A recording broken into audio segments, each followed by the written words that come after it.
As usual, you were not expecting me. I'm sure you can recognize who I am.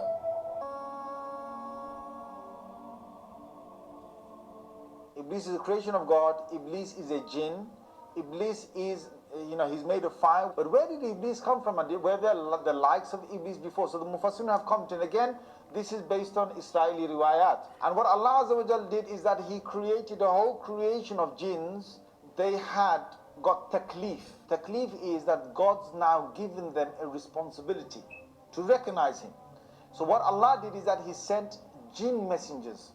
But the messengers in the many numbers were killed by the jinns on the earth. And there was great corruption that prevailed on the earth.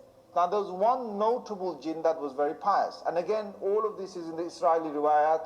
You can't verify it and say it's absolutely authentic. You can't deny it and say it's totally false. Iblis, being who he was a good jinn. And he started to worship God to the extent that there was no space in the heavens was left, but Iblis had gone there and he had worshipped God. Until then, Allah Azza wa Jal allowed him to come in the company of the angels. Allah decided that He's going to send the angels down to the earth and to banish the jinns that had causes a lot of corruption on the earth. Iblis volunteered that if he can come with the angels to kill these corrupted jinns on the earth, and Allah Azza wa Jal gave him permission. So he came and they killed a lot of these jinns. They left only a few on the earth. And from these few again the progeny of the jinns would start. Now Iblis returns back. Suddenly Allah reveals to the angels and He says, when your Lord, your provider, when your sustainer said to the angels, I am about to make on the earth a vicegerent, or someone who will take command, second in charge, or someone who will rule again, reign after the last reigning. I'm about to make a Khalifa on the earth. Now, how this all started is a really interesting story. How did we get here? I mean, this story that happened, this primal story, is still going on. It's still being played out again and again. And it's in Surah Al-A'raf here. The story is a story about two creatures, Adam and Iblis. The dominant opinion is that he was a jinn, but he was allowed into the court of the angels, this angelic court. Now, these angels were told by God to bow down to Adam. And that sujood is not a prostration. It's not actually putting your head on the ground. It was a type of ta'zeem, which was more like an inhina. It was bowing. So Iblis is told to bow down. All of them did it, except Iblis. What has hindered you from not falling prostrate? إِذْ أَمَرْتُكَ, because I told you to do this. قَالَ أَنَا خَيْرٌ مِّنْهُ, I'm better than him, which is a very interesting statement, because some of the ulama say this is the first wrong action ever. And it's a belief of superiority. It's a belief of superiority of another creature. So he said, I'm better than him. And then, خَلَقْتَنِي مِن نَارٍ. Then he gives the reason. This is his logic of why he is superior. You created me from fire, وَخَلَقْتُهُ مِن طِينٍ. And you created him from earth and water.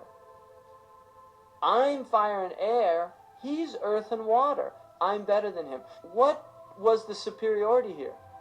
What superiority did he see? Material, right? It's medda. He's looking at the actual substance of what we are made of. Now, what both Iblis and Adam, they have this conscious ruh. They have this conscious knowledge of God that other creatures don't have, whether they're made of fire, earth, water, whatever they're made of. So Iblis was looking at the outward of the situation, and he's saying, I'm better than him. Introduce myself. It is I who worship God for thousands of years. I was the greatest of all slaves. My beauty lifted the hearts of the crowds. My light outshined the stars. And I was determined to ascend above the clouds to the high sacredness of God. And it happened. My wish was granted. It was a dream come true. I was rewarded by my Creator to be amongst the finest angels, the most loved. I was adoring all my eminence until your father, Adam, was created. I couldn't believe that I, the greatest of all, had to prostrate to an insignificant human made from clay. Difficult it was. I refused. I said no to the Almighty. I worshipped God for thousands of years. For how long had Adam served him? Why was Adam given the whole earth to rule? Clearly, I deserved it all, without a doubt. I am the one to rule and command the earth. Since the day of my refusal to kneel, I turned into the worst creature, became the enemy of God and his faithful servants. God promised me to enter hell on the day of judgment and to be held there for eternity. All this has happened because of you. I hate and envy you the same way I envied your father. Since you were born, I have been sinfully harming your life. I will not enter hell alone. I want you to share the pain with me and the curse that will descend upon me. I want to see you burn, cry, and scream as I will. Do you wish to know? So go out. His kufr is called kufr al-isyan. It's the disbelief of disobedience. And then he says, قَالَ أَنظُرْنِي أَنظِرْنِي إِلَى يَوْمِ يُبْعَثُونَ. Give me some reprieve. قَالَ إِنَّكَ مِنَ الْمُنظَرِينَ. You've got this reprieve. قَالَ فَبِمَا أَغْوَيْتَنِي. This is really key here. بِمَا أَغْوَيْتَنِي, now, because you led me astray. Right? So he's blaming, now he blames Allah. This is the beauty of Iblis. Look at this foolish intellect. First, he says, why didn't you do it? And he says, because I can't do that, I'm better than him. Then he says, Bima aghwaytani, you made me go astray by telling me to do it in the first place. Because I couldn't do it, you said do it. And so it's your fault. It's not my fault, it's your fault. See, he's blaming God for his problems. Bima aghwaytani laq'udan. Adversaries here. He's angry at God and he's angry at Adam.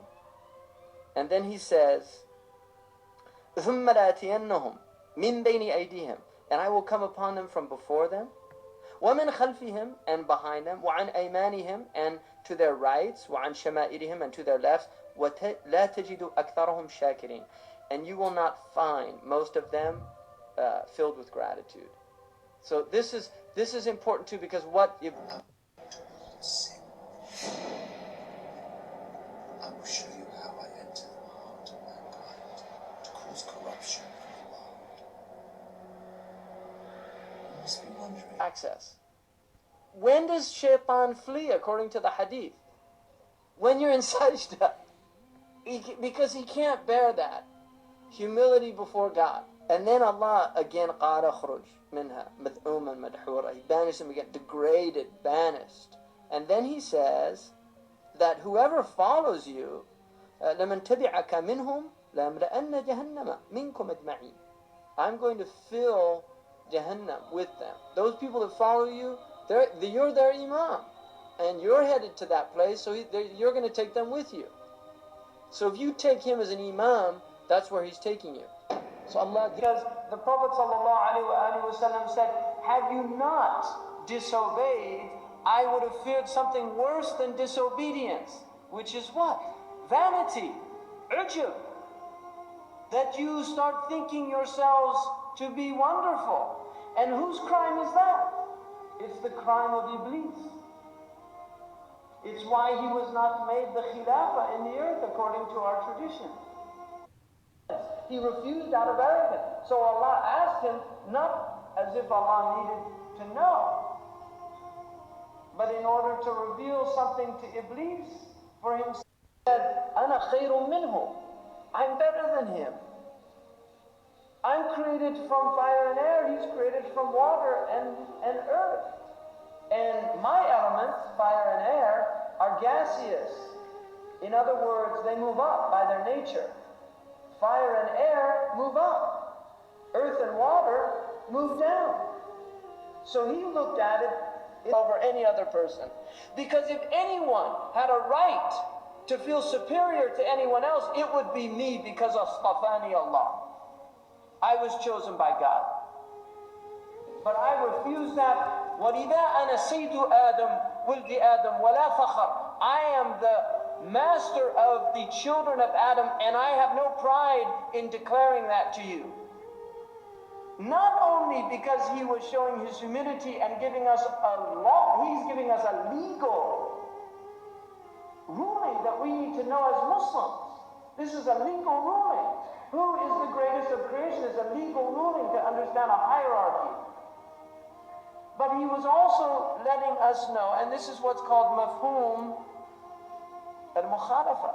Where then is your pride? It's not in his mastery over the children of Adam. It's in his ubudiyyah to Allah subhanahu wa ta'ala.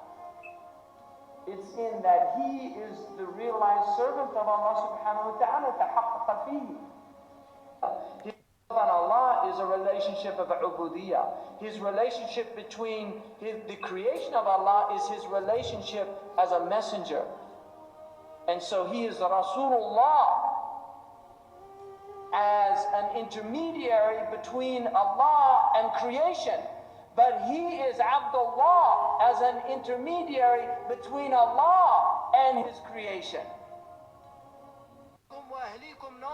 Save yourselves and your families. Shaitan says, قال بما أغويتني لأغوينهم لأقعدن لهم صراطك المستقيم. In another ayah he says, لأغوينهم أجمعين. Because you led me astray. He blames God. Because you led me astray, I will lead them all astray. And then in this one he says, لأقعدن لهم صراطك المستقيم. I will lie in wait on the straight path. The people are on the path. Shaitan is lying in wait. ثم لآتينهم من بين أيديهم. I will come from in front of them. من خلفهم وعن أيمانهم وعن شمائلهم ولا تجد أكثرهم شاكرين. You will find most of them are not grateful. This is what Shaitan wants to do. He wants to take you away. He wants to make you an ingrate. People's acuities, they have no sense of who they are. They don't know that they're Abdullah, that they're Amatullah. They have no sense of where they came from. Inna lillahi wa inna ilayhi raji'un. This is the civilization of destruction, and it has destroyed civilization. And we should reject it. We should reject this culture. We should reject it in our hearts. We should not participate in it. We need to create alternative cultures. We have to reclaim our humanity, and we have to reclaim our humanity, and we have to recognize Shaitan is our enemy. Allahumma balagh. Allahumma balagh.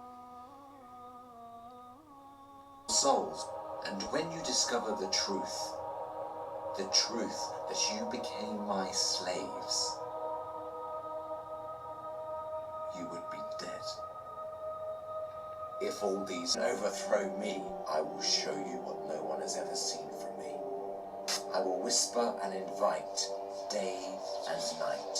I will enter your soul through what you love most to make your evil self meaner, greedier, needier. I will feed your mind with evil and daunting thoughts to diminish your determination. It is I who will be victorious. It is I who will last. Blame everything on the shaitan. Allah subhanahu wa ta'ala tells us that after the affairs have ended, the issues have ended, when people go into the fire and people go into heavens. Allah has said subhanahu wa ta'ala, وَقَالَ الشَّيْطَانِ لما قضي الأمر. Shaitan will say, when the affair has ended, people enter into paradise and people enter into hell. Allah tells us what's going to happen. And people roam around the shaitan and they start blaming him and they start accusing him. And Allah tells us what happens. وَقَالَ الشَّيْطَانِ, and the shaitan will say when the affair has ended. Allah has said subhanahu wa ta'ala, Allah tells us what the shaitan would say. وَقَالَ الشَّيْطَانِ لَمَّا قُضِيَ الْأَمْرِ إِنَّ اللَّهَ وَعَدَكُمْ وَعْدَ الْحَقِّ. Allah has promised you the promise of truth. Do good, enter into paradise. Do bad, you have no one else to blame but yourself. You do bad, you enter into hell. And Islam, subhanallah, the day of resurrection, there's no such thing, oh, my father is a prophet, or my mother is pious. No, no, no. Your deeds would lead you to paradise or to hell. Allah subhanahu wa ta'ala tells us that the shaitan has a khutbah, he gives a khutbah in hell. And he said, إِنَّ اللَّهَ وَعَدَكُمْ وَعْدَ الْحَقِّ. Allah has promised you the promise of truth. وَوَعَدْتُكُمْ فَأَخْلَفْتُكُمْ. And I've promised you, but I've betrayed you. I did not fulfill my promise. And then he said something that I want you to pay attention, my dear respected brothers and sisters. He said, وَمَا كَانَ لِي عَلَيْكُمْ مِنْ سُلْطَانٍ. He said, I have no authority over you. Shaitan says he wants to defend himself. He said, I had no authority over you. إِلَّا أَنْ دَعَوْتُكُمْ فَاسْتَجَبْتُمْ لِي. Except that I've called you and you've responded to me. That's all. Shaitan tells you, go to the casino. Shaitan tells you, surf the internet for something which is haram. Shaitan tells you to deal in usury. Shaitan tells you to brag and boast because you belong to this country or this country. Shaitan tells you it's through your intelligence and because of you're so smart, you're able to obtain all this wealth. Shaitan sneaks up to you. He said, وَمَا كَانَ لِي عَلَيْكُمْ مِنْ سُلْطَانٍ إِلَّا أَنْ دَعَوْتُكُمْ. I have no authority over you. I have no control over you, except that I've called you and you've responded to me. فَلَا تَلُومُونِي وَلُومُوا أَنفُسَكُمْ. Then he said, blame me not. Don't blame me, but blame yourself. Responded to me. Blame me not, but blame yourself. Responded to me. Blame me not, but blame yourself. Responded to me. Blame me not, but blame yourself.